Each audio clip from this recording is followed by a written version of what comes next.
الحمد لله رب العالمين، وصلى الله وسلم على رسوله الكريم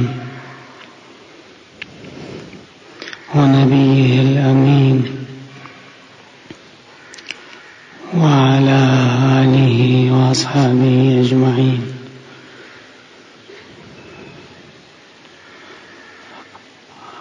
أما بعد، فأعوذ بالله من الشيطان الرجيم. بسم الله الرحمن الرحيم.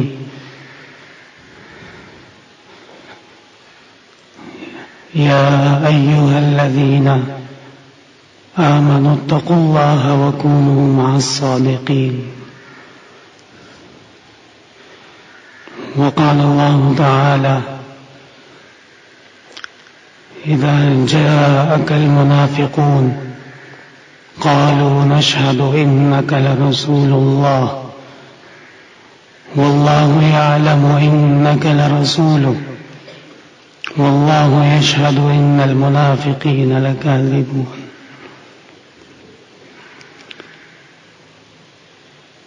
وقال النبي صلى الله عليه وسلم: أحب الحديث إلي أصدقه. اللهم صل وسلم على النبي الأمي وعلى آله وأصحابه وبارك وصل وسلم عليه. میرے محترم بزرگوں اور بھائیوں،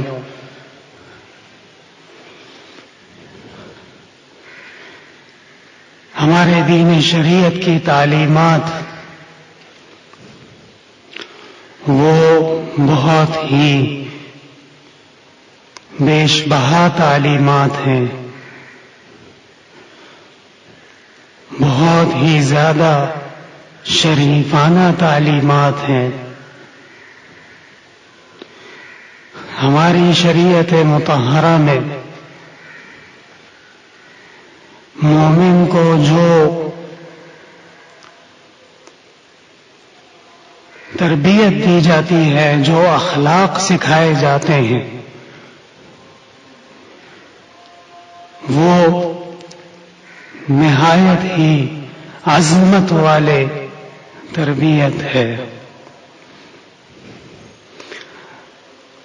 اللہ تبارک و تعالی نے پیغمبر صلی اللہ علیہ وسلم کو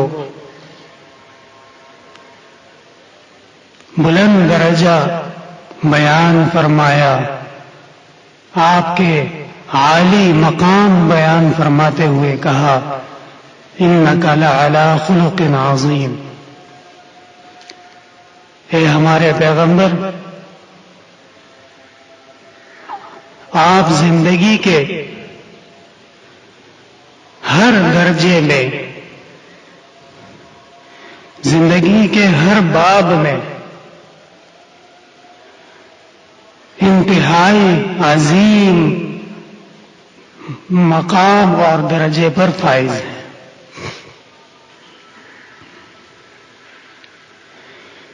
علماء کرام نے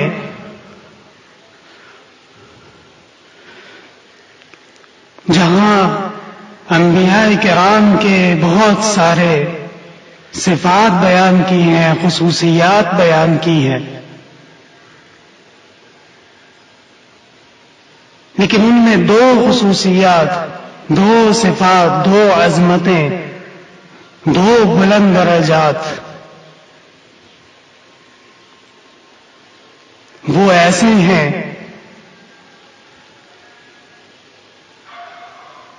کہ کامیابی کے لیے، اللہ کی رضا کے لیے، ایک مومن کی نجات کے لیے وہ نہایت بیش بہا ہیں، ضروری ہیں. اگر ان کو وہ اپنا لیا جائے تو ایک مومن کی بہت سارے گناہوں سے نجات وہ ممکن ہو سکتی ہے. اللہ تبارک و تعالی نے جتنے بھی انبیاء اور رسل مبعوث فرمائے ہیں ان میں ایک خاصیت جو سب سے زیادہ بڑھ چڑھ کر ہوتی تھی وہ صدق کی ہوتی تھی، سچ کی ہوتی تھی.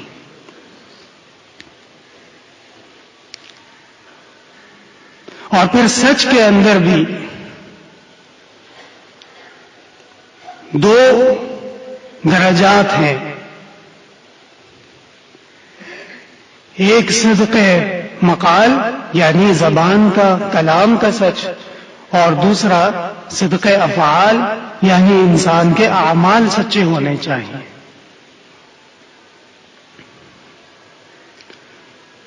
جتنے بھی انبیاء کرام اور رسل تشریف لائے ہیں، اللہ تبارک و تعالی نے ان میں صدق کو، سچائی کو، وفا کو، صبر کو، استقامت کو، ایمان کو بکمال درجے میں عطا فرمایا ہوتا ہے. جبکہ ہمارے پیارے پیغمبر صلی اللہ علیہ وسلم جو تمام انبیاء کے تاجدار ہیں، سب کے سردار ہیں، سب سے افضل ہیں، تو ان کے مقام کے بارے میں ایک مومن بآسانی تصور کر سکتا ہے کہ اللہ تبارک و تعالی نے ان کو کتنا بلند مقام عطا کیا ہوگا.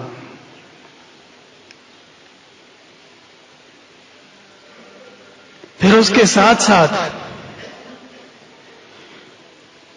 اللہ تبارک و تعالی نے ہمیں یہ شرف عطا فرمایا ہے، یہ خوبی عطا فرمائی ہے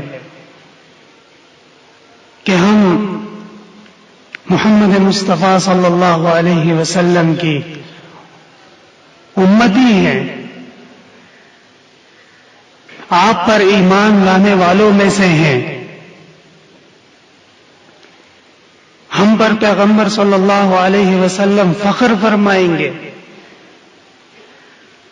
ہماری شفاعت فرمائیں گے، ہماری نجات کے لیے سفارش فرمائیں گے. اور آپ صلی اللہ علیہ وسلم ہمیشہ اپنی امت کے بارے میں اللہ تبارک و تعالی سے دعا فرماتے تھے، یا رب امتی، یا رب امتی، اے اللہ میری امت کے ساتھ رحم فرمائیے، کرم فرمائیے. لیکن اس کے باوجود بحیثیت قوم کے ہمیں اپنے گریبان میں جھانکنا ہوگا، اپنا محاسبہ کرنا ہوگا، اپنے کردار پر ایک نظر ڈالنی ہوگی کہ آخر ہم جس پیغمبر کے امتی ہیں، ہم جن تعلیمات کے علمبردار ہیں، ہمیں اللہ نے جو روشنی عطا فرمائی ہے، قرآن کریم جیسی عظیم ہدایت کا رہنما عطا فرمایا ہے، ان سب کے حامل ہونے کے باوجود، ان سب سے آشنا ہونے کے باوجود کیا ہمارے اقوال، ہمارے اعمال، کیا وہ واقعی پیغمبر صلی اللہ علیہ وسلم کی تعلیمات کے مطابق ہیں یا نہیں ہیں؟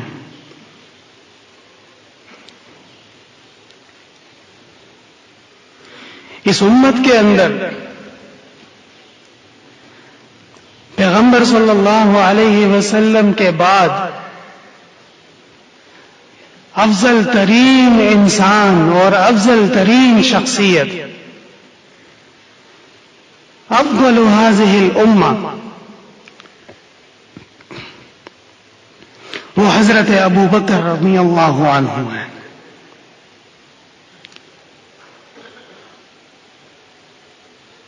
علماء کرام نے فرمایا کہ گزشتہ امتوں میں رسولوں کے ساتھ، انبیاء کے ساتھ جو ساتھی ہوتے تھے، ان کے حواری ہوتے تھے، ان میں عمر کی مثال ملتی ہے، عثمان جیسی شخصیات ملتی ہیں،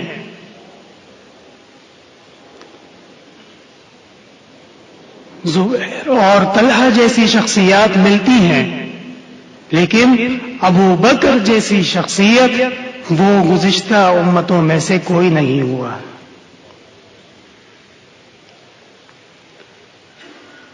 حضرت ابو بکر رضی اللہ عنہ آپ صلی اللہ علیہ وسلم کے بہت ہی زیادہ محبوب صحابی ہیں، جلیل القدر صحابی ہیں۔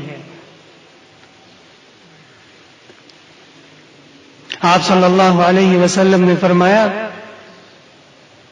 لو كنت غير ربي خليلا لاتخذت ابا بکر خلیلا ولكن خلة الاسلام افضل۔ آپ صلی اللہ علیہ وسلم نے باقاعدہ حضرت ابو بکر کو اپنا خلیل فرمایا۔ ان تمام فضائل کے ساتھ ہماری شریعت میں اور دین اسلام نے حضرت ابو بکر رضی اللہ عنہ کو جو لقب دیا، جو امتیاز دیا، جو مقام عطا فرمایا، وہ الصدیق کا ہے، وہ سچا۔ اسی طرح آپ صلی اللہ علیہ وسلم کی ازواج مطہرات میں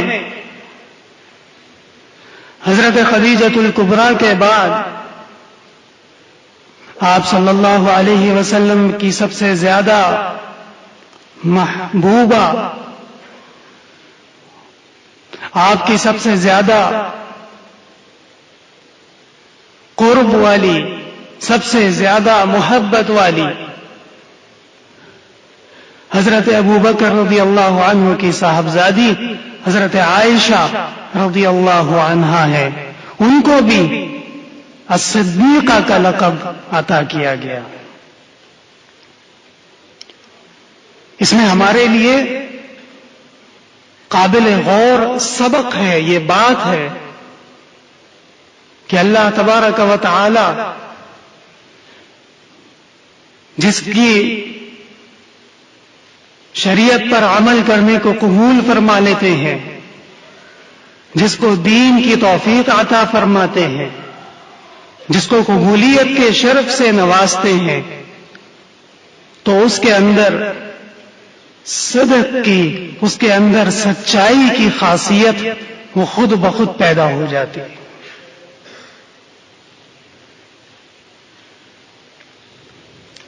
ہرقل نے جب ابو سفیان سے پوچھا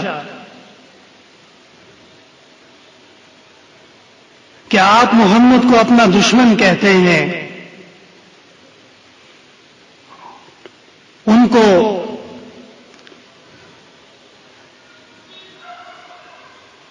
غلط راستے پر سمجھتے ہیں، ضلالت پر سمجھتے ہیں،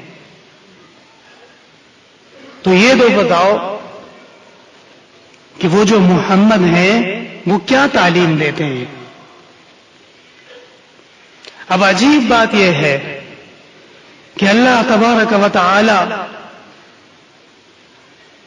جو دین کا دشمن ہوتا ہے اس کے زبان پر بھی کلمہ حق جاری فرما دیتے ہیں۔ ابو سفیان نے جواب دیا یأمرنا بالصلاة والصدق والعفاف، 3 چیزوں کا جواب دیا بخاری شریف میں، کہ وہ ہمیں نماز کا حکم دیتے ہیں، وہ ہمیں سچ کا حکم دیتے ہیں، وہ ہمیں پاک دامنی کا حکم دیتے ہیں۔ اس سے پتہ چلتا ہے کہ ہماری دین کی تعلیمات میں جو صدق ہے، جو عفاف ہے، جو سچائی ہے، وہ بنیادی حیثیت رکھتی ہے۔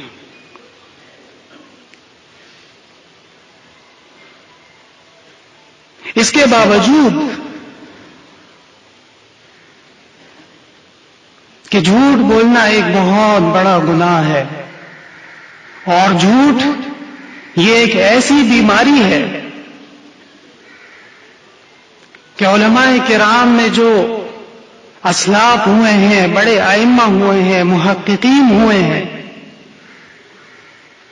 وہ فتویٰ تو نہیں دیتے تھے، لیکن بارہا ان سے یہ بات ثابت ہوتی ہے کہ اگر کوئی شخص جھوٹ کو اپنی عادت بنا لے اور جھوٹ پر جھوٹ بولتا جائے اور جھوٹ کو اپنا شعار بنا لے، لوگوں کو اس پر اعتماد نہ رہے، تو ایسے شخص کے بارے میں علماء کی رائے یہ ہے کہ اس کا ایمان وہ ختم ہو چکا ہے۔ اس لیے کہ جو مومن ہوتا ہے وہ سچا ہوتا ہے۔ پیغمبر صلی اللہ علیہ وسلم کی مجلس مبارکہ میں ایک شخص کی شکایت لگائی جا رہی تھی اور اس کی برائی بیان کی جا رہی تھی تاکہ اس کی اصلاح ہو سکے۔ مختلف برائیاں بیان کرنے کے بعد کہا گیا کہ وہ جھوٹ بھی بولتا ہے۔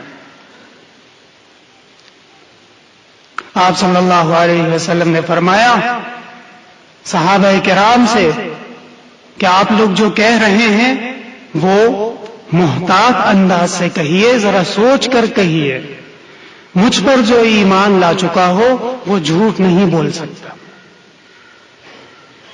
یہ اتنا اہم مسئلہ ہے کہ آپ صلی اللہ علیہ وسلم نے ایک شخص کی شکایت میں اس بات کو نامنظور فرما دیا کہ اگر وہ مجھ پر ایمان لا چکا ہے تو پھر وہ ہرگز جھوٹ نہیں بول سکتا۔ تو آپ خود بتائیے کہ جب ایک پیغمبر کا اپنی امتی کے بارے میں یہ گمان ہو، یہ حسن ظن ہو، لیکن اس کے باوجود اگر امتی وہ جھوٹ کو اپنی چادر بنا لے، اٹھتے بیٹھتے زندگی میں ہر مرحلے میں جھوٹ بولتا ہو، تو اس کا اپنے پیغمبر کے ساتھ محبت، اپنے پیغمبر کے ساتھ تعلق، اپنے پیغمبر کے ساتھ جو ایک سلسلہ ہے وہ کیسے قائم ہو سکتا ہے؟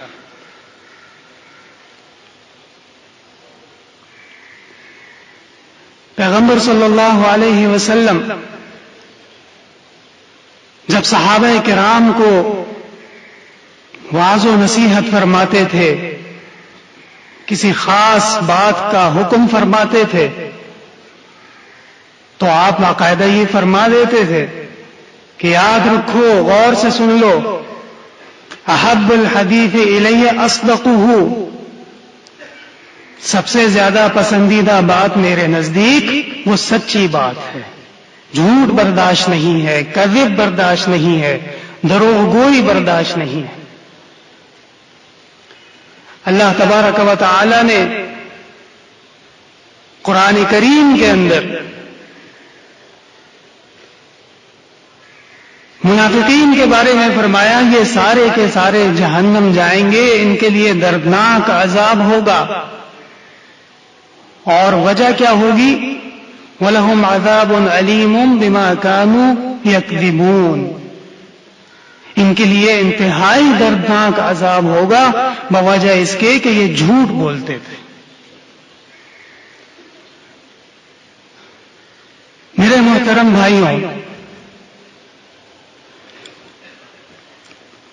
ذرا غور کیجئے گا کہ سچ اور جھوٹ میں ہماری شریعت کے درمیان کتنا بڑا فرق کیا گیا ہے۔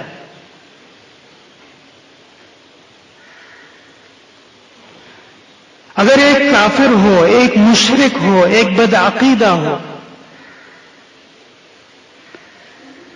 اللہ تبارک و تعالی کے ساتھ شریک ٹھہرانا یہ سب سے بڑا گناہ ہے۔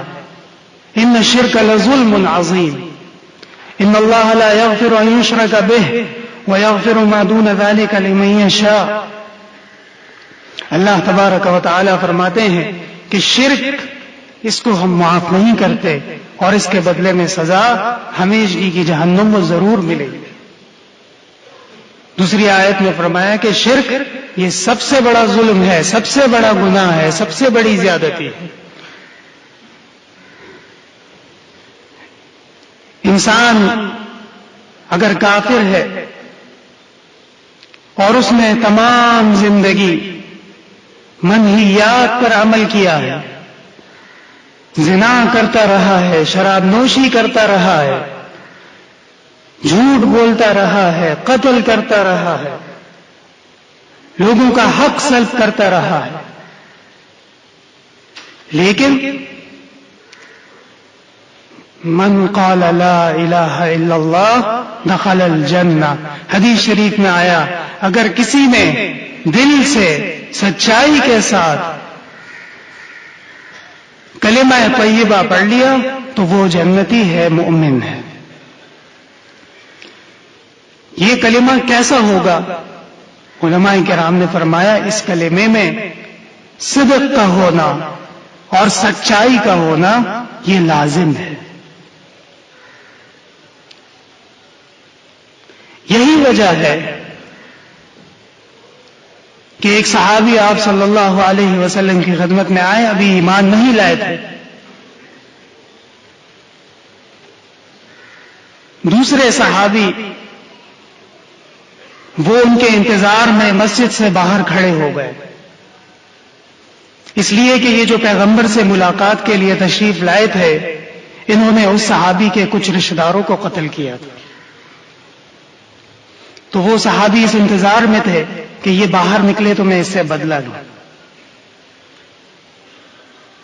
لیکن اللہ کا کرنا ایسا ہوا کہ وہ شخص آپ صلی اللہ علیہ وسلم کی مجلس سے ایمان اور اسلام قبول کر کے اٹھا۔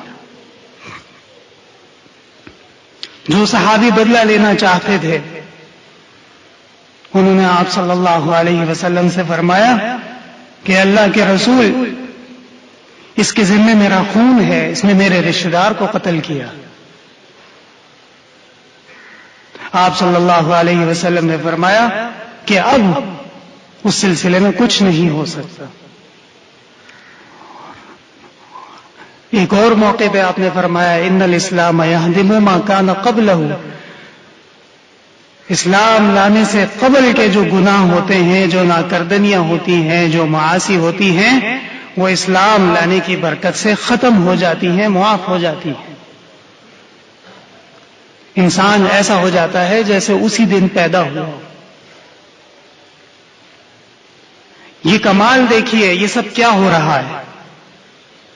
زبان سے کلمہ طیبہ صدق دل کے ساتھ، سچائی کے ساتھ اگر پڑھ لیا جائے تو زنا معاف ہو جاتے ہیں، قتل معاف ہو جاتے ہیں، شراب کی حدود معاف ہو جاتی ہیں۔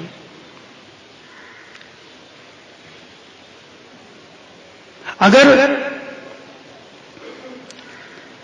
سچ انسان کے ساتھ نہ ہو تو پھر کیا ہوگا؟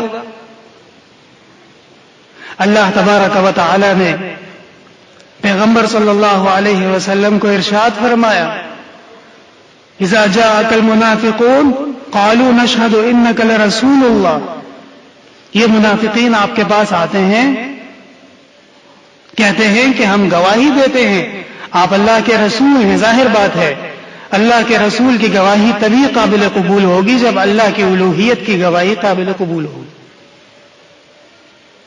قرآن کریم میں باقاعدہ ان کے الفاظ ذکر کیے گئے، واللہ یشہد انک لرسول،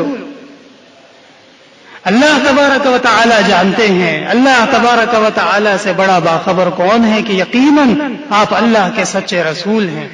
لیکن واللہ یشہد ان المنافقین لکاذبون، اللہ تبارک و تعالی یہ گواہی بھی دے رہے ہیں کہ یہ جو کلمہ پڑھتے ہیں، یہ جو شہادتین پڑھتے ہیں، یہ جو بار بار آپ کے سامنے آ کے گواہیاں دیتے ہیں، یہ سب جھوٹے ہیں اور اس کلمہ کے ان کو کوئی فائدہ نہیں۔ ذرا غور کیجئے گا، ایک طرف ایک شخص نے کلمہ پڑھا، قریب میں اس کے مقتول کے لوگ موجود تھے، وہ بدلہ لینا چاہتے تھے، آپ صلی اللہ علیہ وسلم نے منع فرما دیا، خبردار اب ہاتھ نہیں لگانا اس کو۔ اور جبکہ دوسری طرف بڑے بڑے نام نہاد شخصیات جو منافقین ہوا کرتے تھے اور لوگوں کے سامنے ببانگ دول وہ یہ دعوے کرتے تھے کہ ہم محمد پر ایمان لا چکے ہیں، ہم مسلمانوں کے ساتھ ہیں، لیکن سچ ان میں موجود نہیں تھا، تو قرآن کریم نے خود آ کر ان کی جو راز تھے وہ فاش کر دی، اور اللہ تبارک و تعالی نے فرمایا ان میں سے کوئی مسلمان نہیں۔ یہ سب کیا ہے؟ یہ فرق کیوں ہو رہا ہے؟ یہ اتنا زیادہ تفاوت، اتنا اختلاف کیوں نظر آ رہا ہے؟ یہ اس لیے کہ ایک طرف سچ ہے اور دوسری طرف جھوٹ ہے۔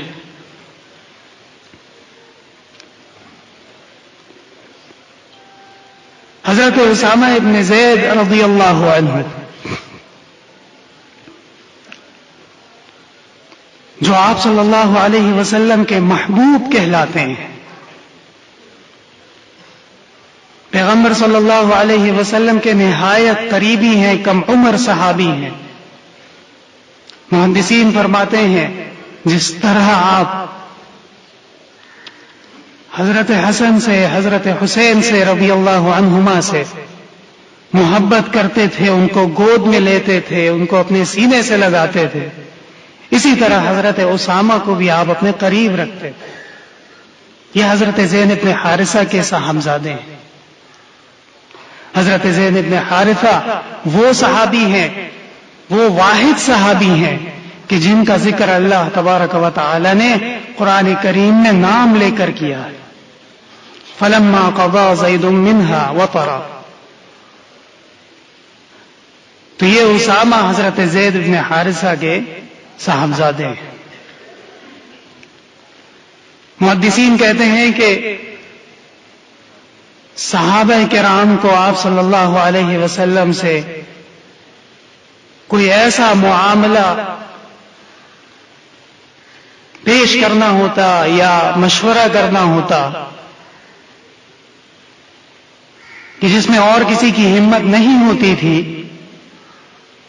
تو وہ صحابہ پھر حضرت اسامہ کے پاس جاتے تھے اور ان سے کہتے تھے کہ ہمارا یہ مسئلہ، یہ معاملہ پیغمبر صلی اللہ علیہ وسلم کے سامنے پیش کریں۔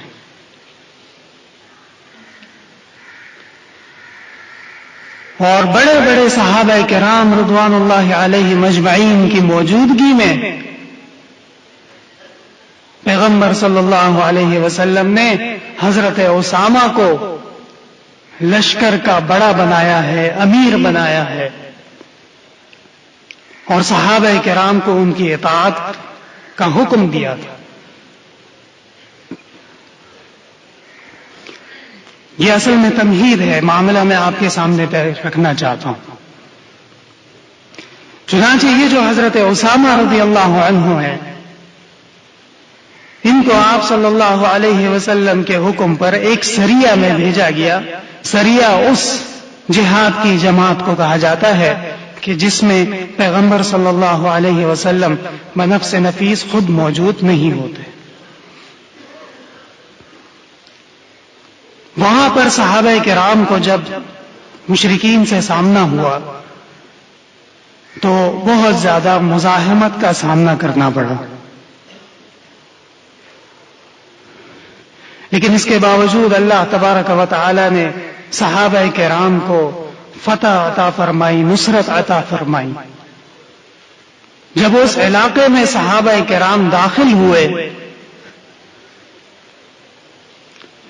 تو وہاں پر ایک شخص جو وادیوں میں بھیڑ بکریاں چرا رہا تھا، اس نے دیکھا کہ صحابہ کرام آ چکے ہیں، اب دو ہی راستے ہیں، یا تو ایمان لانا پڑے گا یا پھر مارا جاؤں گا۔ تو اس نے ایمان لانے کے کلمات پڑھے، کلمہ طیبہ پڑھا، آپ صلی اللہ علیہ وسلم کو اللہ کا رسول مانا، لیکن اس کے باوجود کیونکہ ماحول اس طرح کا تھا، جنگ کا ماحول تھا، اکثر ایسا ہوتا ہے کہ اس طرح کے ماحول میں وہ لوگ جھوٹ سے کام لیتے ہیں، دروغگوئی سے کام لیتے ہیں جان بچانے کے لیے۔ حضرت اسامہ کو یہ محسوس ہوا کہ یہ مسلمان نہیں ہو سکتا، یہ منافق ہے، صرف ہمارے دکھانے کے لیے کلمہ پڑھ رہا ہے. لہذا حضرت اسامہ نے اس کو قتل کر دیا. جب یہ معاملہ پیغمبر صلی اللہ علیہ وسلم کی خدمت اقدس میں پیش ہوا، حدیث شریف میں آتا ہے آپ صلی اللہ علیہ وسلم تشریف فرما تھے، لیکن ناگواری کی وجہ سے، غصے کی وجہ سے کھڑے ہو گئے. حضرت اسامہ سے آپ نے فرمایا کہ وہ ایمان لا رہا تھا اور آپ نے اس کو قتل کر دیا. حضرت اسامہ نے فرمایا یا رسول اللہ انہو قال خوفا من السلاح، اس نے جو یہ کلمات کہے ہیں یہ اسلحے کی ڈر کی وجہ سے کہے ہیں. آپ صلی اللہ علیہ وسلم نے فرمایا افلا شققت قلبه حتى تعلم اقالها ام لا، تو پھر تم نے اس کا دل سینہ چاک کر کے کیوں نہیں دیکھا کہ اس نے سچ بولا یا جھوٹ بولا. یعنی کہ آپ صلی اللہ علیہ وسلم نے نہایت ناگواری کا اظہار فرمایا. حضرت اسامہ رضی اللہ عنہ فرماتے تھے کہ کاش میرے ساتھ جو یہ واقعہ، یہ حادثہ ہوا ہے، یہ میرے ایمان لانے سے قبل ہو جاتا، ایمان کے بعد نہ ہوتا.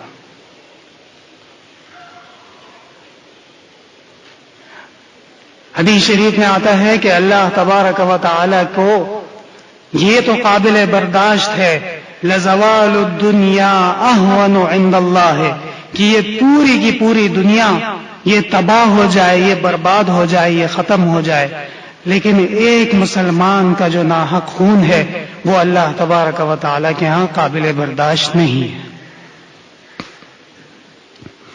میرے محترم بھائیو، یہاں پہ ذرا غور کیجئے گا. یہ حضرت اسامہ ابن زید کون ہیں؟ صحابی ہیں. حضرت اسامہ ابن زید کون ہیں؟ حضرت زید ابن حارثہ کے صاحبزادے ہیں. یہ حضرت اسامہ کون ہیں؟ یہ حضرت اور حسین کے ساتھی ہیں، آپ صلی اللہ علیہ وسلم کے محبوب ہیں. لیکن ان سے جو یہ خطا ہوئی، ان سے جو یہ غلطی سرزد ہوئی، وہ اس لیے کہ وہ عالم الغیب نہیں تھے. تو صحابی وہ عالم الغیب نہیں ہے. آپ صلی اللہ علیہ وسلم کی گود میں پلنے والا وہ عالم الغیب نہیں ہے. پیغمبر صلی اللہ علیہ وسلم کا جو محبوب ہے وہ عالم الغیب نہیں ہے. صحابہ کرام کے لشکر کا جو امیر ہے وہ عالم الغیب نہیں ہے. لیکن بعض لوگوں کی عقلوں پر ایسے پردے پڑ گئے ہیں کہ وہ صحابہ کرام تو درکنار، ایک پیر، ایک بابے کو وہ عالم الغیب کہنا شروع کر دیتے ہیں، اس کو مشکل کشا کہنا شروع کر دیتے ہیں، اس کو حاجت روا کہنا شروع کر دیتے ہیں. یہ سب ان الشرک لظلم عظیم، اللہ تبارک و تعالی کی صفات میں کسی دوسرے کو شامل کرنا یہ بہت بڑا عظیم ظلم ہے. لہذا ان تمام باتوں کا خلاصہ کیا ہوگا؟ ان تمام باتوں سے بحیثیت مسلمان کے ہمیں کیا سبق مل رہا ہے؟ علماء کرام نے فرمایا کہ جو سچے ہوتے ہیں ان کے 4 درجات ہوتے ہیں. پہلا درجہ وہ نبیین کا درجہ ہے. اللہ تبارک و تعالی نے جن کو نبوت سے نوازا ہوتا ہے، جن کو رسالت سے نوازا ہوتا ہے، وہ سرتا پا ہم جہت صرف اور صرف سچے ہوتے ہیں، صادق ہوتے ہیں، امین ہوتے ہیں. دوسرا درجہ جو اللہ تبارک و تعالی نے سچائی کا عطا کیا ہوتا ہے وہ شہداء کو عطا ہوتا ہے، صدیقین کو عطا ہوتا ہے. اور تیسرا درجہ جو اللہ تبارک و تعالی نے عطا فرمایا سچ کا، وہ شہداء کو ہوتا ہے. اور چوتھا درجہ جو اللہ تبارک و تعالی نے سچ کا عطا فرمایا ہے وہ صالحین کا ہے. اب یہ ایک مومن کے اپنے اعمال کے اوپر ہے. ظاہر بات ہے کہ وہ نبوت تو حاصل نہیں کر سکتا کیونکہ وہ کسبی شے نہیں ہے، وہ وہبی ہے. البتہ اس کے علاوہ جو تمام چیزیں ہیں، اس کے علاوہ جو تمام درجات ہیں، اللہ تبارک و تعالی ایک مسلمان کو اگر وہ سچے دل سے چاہے، اگر وہ اخلاص کے ساتھ چاہے، اگر وہ تگ و دو کرتا ہو، تو اللہ تبارک و تعالی اس کو یہ مقام عطا فرما دیتے ہیں. وآخر دعوانا الحمد للہ رب العالمین.